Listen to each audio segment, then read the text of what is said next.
அனைவருக்கும் வணக்கம். மாதா பிதா குரு தெய்வங்களை வணங்கி எம்பெருமான் ஸ்ரீ உச்சிஷ்ட மகா கணபதியும் வணங்கிக் கொள்வோம். அனைவருக்கும் நீண்ட ஆயுள், நிறைந்த செல்வம், உயர்ந்த புகழ், மெய்ஞானம், பேரறிவு, பிரசன்ன ஞானம், பிரபஞ்ச அறிவு அனைத்தும் நிரம்ப கிடைக்கட்டும். அனைவருக்கும் எனது மானசீகமான வாழ்த்துக்கள், மானசீகமான ஆசைகள். ஜிகேஸ்டோ அனைவரையும் அன்போடு வரவேற்கிறது. நம்ம இன்னைக்கு பார்க்க போற பதிவுல ரோஹி நட்சத்திரத்துக்குரிய வழிபாட்டு தலம், வழிபாட்டு தெய்வங்களை நம்ம பார்க்க போறோம். இந்த நட்சத்திரத்தை ஞான சக்தி அப்படின்னு சொல்றாங்க. ரோஹி நட்சத்திரத்தை ஞான சக்தி மிகுந்த நட்சத்திரம் அப்படின்னு சொல்றாங்க. இந்த ரோஹி நட்சத்திரத்தில் அமர்ந்த லக்னமோ அல்லது கிரகங்களோ ஞான மார்க்கத்தில் நம்ம அழைத்து செல்வதற்கு ஒரு வழிவகுக்கும் அப்படின்னு சொல்லப்படுது. அதுல ஒரு பாவ கிரகம் இருந்தாலும் சுபகிரகம் இருந்தாலும் உங்களுக்கு ஞானத்துக்கான வழி கிடைக்கும். பாவ கிரகம் இருக்கிறதுனால நம்ம அந்த வழியை அடையிறதுக்கு கொஞ்சம் கசப்பாகவும் கஷ்டமாவும் இருக்குமே ஒழிய கிடைக்காமல் போகாது.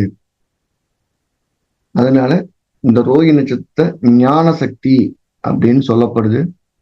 27 நட்சத்திரங்கள்ல இந்த ரோஹி நட்சத்திரத்துக்கு பெருமாளுக்கு பிடிச்ச நட்சத்திரம் ஸ்ரீ கிருஷ்ணர் அவதரிச்ச நட்சத்திரம் அப்படின்னு சொல்லப்படுது.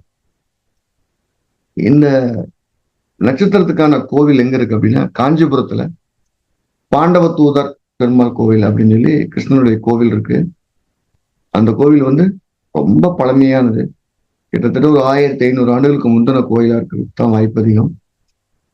ரொம்ப ஒரு பிரசித்தி பெற்ற ஸ்தலம். பல புராணங்களே சொல்லப்பட்டிருக்கு. இங்க இருக்கக்கூடிய கிருஷ்ணர் 25 அடி கொண்ட சில அமர்ந்த நிலையில் காட்சி அளிக்கிறார். இந்த பெருமாடு இன்னொரு விசேஷம், கண்ணு சம்பந்தப்பட்ட தொந்தரவு இருந்தாலும், மன அழுத்தங்கள் அதிகமா இருந்தாலும், எல்லா காரியங்களுமே தாமதமா நடந்துட்டு இருக்கு, ரொம்ப கவலை அளிக்குது அப்படின்னு இருந்தாலும் இந்த இடத்துக்கு போய் வழிபடுறது சால சிறந்தது.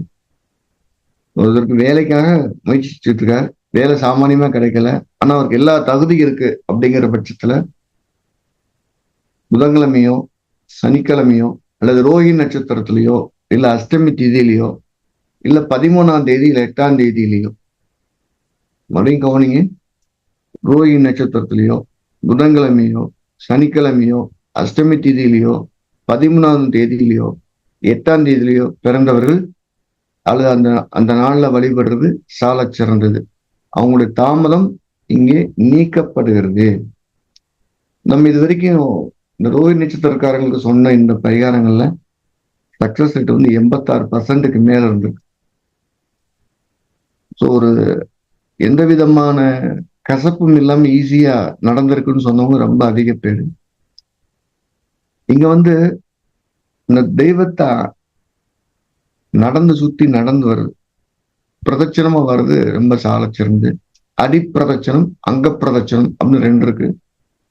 அதுல அடிப்பிரதட்சணம் சொல்லி ஒரு ஸ்டெப்பா எடுத்து உங்க பிரார்த்தனையை சொல்லிக்கிட்டே வருது, ரொம்ப சிறப்பு.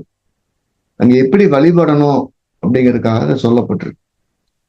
அந்த கோவிலுக்குள்ள அடிப்பிரதட்சணம், அங்க பிரதட்சணம். அடிப்பிரதட்சணம்ங்கிறது உங்க கோரிக்கைகளை, உங்க வேண்டுதல்களை, உங்களுடைய எண்ணங்களை அங்க தெய்வத்திட்ட சொல்றதுக்கு சால சிறந்தது. உங்க உடம்புல ஏதேனும் ஒரு நோய் இருக்கு, கண் சம்பந்தப்பட்ட நோய், இல்ல மூச்சு திணறல கஷ்டமா இருக்கு, இல்ல வயிறு சம்பந்தப்பட்ட தொந்தரவு இருக்கு அப்படின்னா, உடல் ரீதியான ஒரு தொந்தரவு பெருசா இருக்குன்னா அந்த கோயில அங்க பிரதட்சணம் பண்றது ரொம்ப சிறப்பு. 2மே பண்ணலாமா? பண்ணலாம். அதன் மூலியம் மனசு, புத்தி எல்லாமே ஆரோக்கியமா இருக்கிறதுக்கான வழிவகுக்கிறது இந்த பெருமாள் அனுகிரகம் பண்றார். அந்த பெருமாளோட தரிசனத்தை நான் முதல்ல சொன்ன மாதிரி புதன்கிழமை இல்ல சனிக்கிழமையில வரக்கூடிய அஷ்டமியில கும்புறது கூடுதல் பலம், அல்லது புதன்கிழமை இல்ல அஷ்டமத்தில் வரக்கூடிய ரோஹி நட்சத்திரத்துல கும்புறது கூடுதல் பலம். எனக்கு ஜாதகமே இல்லைங்கிறவங்க 13ஆம் தேதி 8ஆம் தேதி போய் கும்புறது ரொம்ப ரொம்ப ரொம்ப சிறப்பு. தனது 2 தேவியரோடையும் கிருஷ்ண பரமாத்மா அருமையான தரிசனம் பண்ணிக்கிட்டு இருக்கார். பூமியில பாதத்தை அமர்த்தி தன்னுடைய விஸ்வரூபத்தை காமிச்ச இடம். அதனால உங்களை அடையாளப்படுத்தணும், உங்களுக்கு தனித்துவமா தெரியணும் அப்படின்னு நினைக்கிறவங்க அந்த கோயிலை வழிபடுறது மூலியமா உங்களுடைய ஒரிஜினல் நேச்சர் என்னன்னு வெளியே தெரியும். அடுத்த அடுத்த கட்டத்துக்கு நீங்க பயணிக்க ஆரம்பிப்பீங்க. அதை பார்க்க முடியும். ஸோ ஒரு அற்புதமான ஸ்தலம் அது. 2 ஆச்சாரியர்கள் 18 நாள் வாதம் செய்த இடம் அது. யக்னமூர்த்தி அப்படிங்கிற மிகச்சிறந்த ஒரு ஆச்சாரியர் ராமானுஜர் 18 நாள் தொடர்ந்து வாதம் பண்ணி ராமானுஜரையே சரணடைஞ்சு எல்லா விதத்திலையும் பரப்பினார். பெருமாளுடைய வழிபாட்டில் முக்கியமான நபராக கருதப்படக்கூடிய பெரியவர் மணவாள மாமுனிகள், அவரும் அந்த கோயிலுக்கு வந்து தரிசனம் பண்ணியிருக்கார். ஒரு குருவுடைய அனுக்கிரகம் எனக்கு பரிபூர்ணமா கிடைக்கணும் அப்படின்னு நம்புறவங்க, அதுக்காக ரொம்ப காத்திருக்கவங்க, அந்த ஸ்தலத்துல ரோஹி நட்சத்திரத்துல அல்லது புதன்கிழமை போய் அந்த பெருமாள் வழிபடுறது மூலியமா உங்களுக்கு குருவுடைய கடாட்சம், குருவுடைய அனுக்கிரகம், குருவுடைய பரிபூர்ணமான ஆசீர்வாதம் நிரம்ப கிடைக்கும்.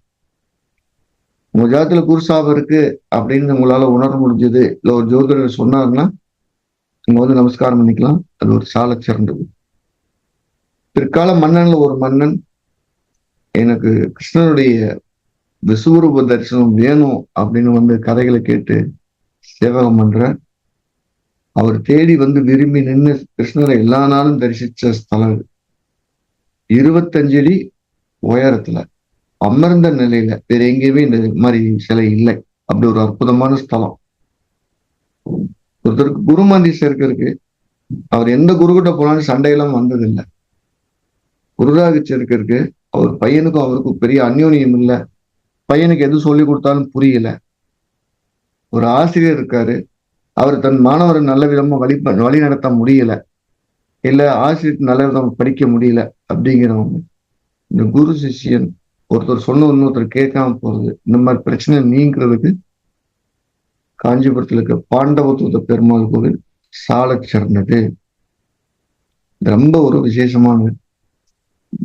பஞ்சபாண்டவருடைய புராணங்கள்ல பஞ்சபாண்டவருக்கு தூது போன ஐதீகத்துப்படிக்கு இங்க பாண்டவ தூதர்னு பேர் வைக்கப்பட்டிருக்கு.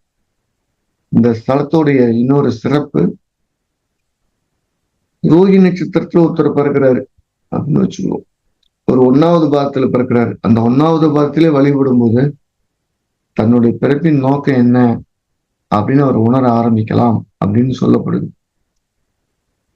எனது நல்ல நண்பர், என்னுடைய குருநாதராக இருந்த ஒரு திருவேங்கட ஐயங்கார், அவர் அடிக்கடிக்க சொல்லும்போது ரோஹி நட்சத்திரத்துக்குரிய பாண்டவ பெருமாள்னே சொல்லுவார். இந்த பாண்டவ தூத பெருமாளுடைய அனுகிரகம் வேணும்னு சொல்லுவார். சோ அதனால இது அப்படி ஒரு குரு சிஷ்யனுடைய ஒற்றுமையை ஒரு வித்தையுடைய அடுத்த லெவலுக்கு கொண்டு போறத சொல்லுது. பாருங்க, குரு சிஷ்யனுடைய அனுகிரகத்தையும் நட்பையும் அறிவையும் வளர்க்குற அதே நேரத்துல புத்திக்கு, மனசுக்கு, உடல் ஆரோக்கியத்துக்கு, ஞானத்துக்கு, அப்படி எல்லா விதங்களையும் நமக்கு அனுகிரகம் பண்ணக்கூடிய ஸ்தலமா இந்த கோவில் இருக்கு. காஞ்சிபுரத்துல ஸ்ரீ பாண்டவ தூதர் அப்படிங்கிற ஒரு கோவில் அற்புதமான கோவில் அப்படிங்கிற மாற்று கருத்து இல்லை. இங்க வந்து பூதத்தாழ்வார், பேயாழ்வார், திருமணிசாழ்வார், திருமங்கலையார் போங்கலாம் மங்களாசாசனம் பாடியிருக்காங்க. நல்ல நின்று ஆத்மார்த்தமா அந்த குருமார்களை பண்ணும்போது சிறப்பா இருக்கும். இங்க வந்து எல்லாரும் கும்பிடலாம். இதுக்கு நீங்க இப்படித்தான் பண்ணணும் அப்படித்தான் பண்ணணும் எந்த விதமான இதுவும் கிடையாது. பகவான மனசுல உள்வாங்கி பரிபூர்ணமா பார்த்தா போதும். பரிகாரமா துளசி மாலை வாங்கி கொடுத்து தெய்வத்தை வழிபடுறது சால சிறந்தது அப்படிங்கிறது. இந்த நட்சத்திரத்துல இன்னொரு சிறப்பு, உங்க பிறந்த கால ஜாதகத்துல கர்மாவை தரக்கூடிய கிரகம் இந்த ரோஹி நட்சத்திரத்துல இருந்தாலும், உங்க ஜென்ம நட்சத்திரத்துக்கு ரோஹிணி 3வது நட்சத்திரமா வந்தாலும் அல்லது 22வது நட்சத்திரமா வந்தாலும் இங்க வந்து மாலை வாங்கி கொடுத்து அவரை சேவிக்கிறது மூலியமா பரிபூர்ணமான அனுகிரகம் கிடைக்கும். உங்க கர்மா நீங்குங்கிறதுல அனுபவத்துல சொல்லலாம். அப்படி ஒரு விஷயத்தை இது செய்யுது. இங்க இருக்கக்கூடிய அம்மன் வந்து சத்தியபாமா ருக்மிணிங்கிற 2 மனைவியரோட பாண்டவ தூதர் அப்படிங்கிற பேரோட இருக்கிற இந்த அனுகிரகம் எப்பவுமே நமக்கு நிறைய கிடைக்குன்னு வேண்டிக்கிறோம். கார்த்திகை மாசம் வரக்கூடிய பரணி நட்சத்திரத்துல இங்க ஒரு சிறப்பான உற்சவ பூஜை நடந்துட்டு இருக்கு. அந்த கலந்துக்கிற போது இதுவரை நம்ம செய்யக்கூடிய எல்லா தவறுகள்ல இருந்து நமக்கு ஒரு விமோச்சனம் கிடைக்காது. கடவுள் அனுகிரகம் பண்றார். எல்லாரும் இந்த தளத்துல வழிபட்டு மேலும் மேலும் சிறப்படையணும் அப்படின்னு வேண்டிக்கிறேன். முதல்ல சொன்ன மாதிரி உங்க நேர்த்தி கடனை உடம்புல இருக்கிற 72,000 நாடி நரம்புகளும் தூண்டணும் அப்படின்னு நினைச்சா அங்க பிரதட்சணம் பண்ணும்போது இந்த கோவில்ல நம்ம நரம்புகள் தூண்டப்படுது. இது ஒரு வர்ம முறையான ஒரு மருத்துவத்தையும் மறைமுகமா இண்டிகேட் பண்ணுது. ஸோ அப்படி இருக்கவங்க, நோய் நொடி இருக்கவங்க, உங்க ஜென்ம நட்சத்திரத்துல பர்டிகுலர் ரோஹி நட்சத்திரத்துல அல்லது புதன்கிழமை போய் தொடர்ந்து அங்க பிரதட்சணம் மூலியமாக பயணிக்கும் போது நல்ல விஷயங்கள் கிடைக்கும். பொதுவாகவே ரோஹி நட்சத்திரம் தாய்மாமனுக்கு ஆகாதுன்னு சொல்லுவாங்க. பஞ்ச பாண்டவர்களுக்கு தாய்மாமனா இருந்த ஒரு கிருஷ்ண பரமாத்மா இந்த ரோஹி நட்சத்திரத்தன்னைக்கு கிருஷ்ண பரமாத்மா நின்று ஆத்மாத்மா கும்பிடும்போது, சர்வம் கிருஷ்ணார்ப்பணம் அப்படின்னு ஆத்மாத்மா கும்பிடும்போது தாய்மாமனுக்கு ஒரு தோஷம் குறைகிறது. எப்ப போனீங்கன்னாலும் ஒரு 11 அகல் விளக்கு எடுத்துட்டு போங்க, நெய் ஊத்தி தீபம் போடுங்க. தாய்மாமனுக்கு இருக்கக்கூடிய தோஷங்கள் நீங்கி ஒரு மிகச்சிறந்த ஒரு பலனை, ஒரு நட்பை இருவரும் பெறுவீர்கள் அப்படின்னு உத்தரவாதமா சொல்லலாம். ஸோ எல்லா நலனையும் வழங்கி கொடுக்குறதுல ரோஹி நட்சத்திரத்துக்கு நிகர் வேற எதுவும் இல்லை. பூமிக்கு ரொம்ப நெருக்கமான இருக்கக்கூடிய கிரகம் சந்திரன். அவர் மிக அதிக பலனை பெறக்கூடிய, பலத்தை பெறக்கூடிய, பலத்தை தரக்கூடிய, நற்பலங்களை அளிக்கக்கூடிய ரோஹி நட்சத்திரத்தை எல்லாரும் ஆத்மாத்மா வழிபடுவோம் வேண்டிக்கலாம். ஒரு விஷயம் ஒருத்தர் முதல்ல பாதிக்கும்னா அது ரோஹி நட்சத்திரத்தை முதல்ல பாதிக்கும். அப்படி ஒரு விஷயம் பாதிக்குது அப்படின்னா வருமானமா இருக்கட்டும், குடும்ப விஷயமா இருக்கட்டும், குடும்ப ஒற்றுமையா இருக்கட்டும், சகோதரருக்குள்ள கசப்பா இருக்கட்டும், இதெல்லாம் வருதுன்னா இந்த பாண்டவ தூதர் எல்லா விதத்திலையும் நமக்கு ஒரு நல்ல தூதுவனா இருந்து வழி நடத்துவார் அப்படிங்கிற ஒரு அனுபவமான உண்மை. பயன்பாருங்க. நம்ம ஜிகேஸ்டோல என்ன பண்ணிட்டு இருக்கோம் அப்படின்னா 2 விதமா பண்றோம். ஆன்மீகம் சார்ந்த ஜோதிடத்தை வழிநடத்திக்கிட்டே வரோம். எல்லாருக்கும் ஜோசியம் போய் சேரணும் அப்படின்னு ஜோதிடத்தை எளிமைப்படுத்தி பாடத்திட்டங்களை நடத்திக்கிட்டே வரோம். வர ஜனவரி 9ஆம் தேதி ஆன்லைன்ல ஜோதிடத்துடைய அடிப்படையை கூடுதலான நுட்பங்களோட அதிக கணிதம் இல்லாம எளிமையா நடத்திட்டு இருக்கோம். படிக்கணும் விருப்பம் இருக்கவங்க கீழே நம்பரை தொடர்பு கொண்டு முன்பதிவு செய்து படிச்சுக்கலாம். இந்த ஜோதிடம் படிக்கிறதுனால என்ன நடக்குது அப்படின்னா, ஜோதிடம் படிப்பதற்கு முன் படித்ததற்கு பின் அப்படின்னு 2ஆ பிரிச்சுக்குவோம்.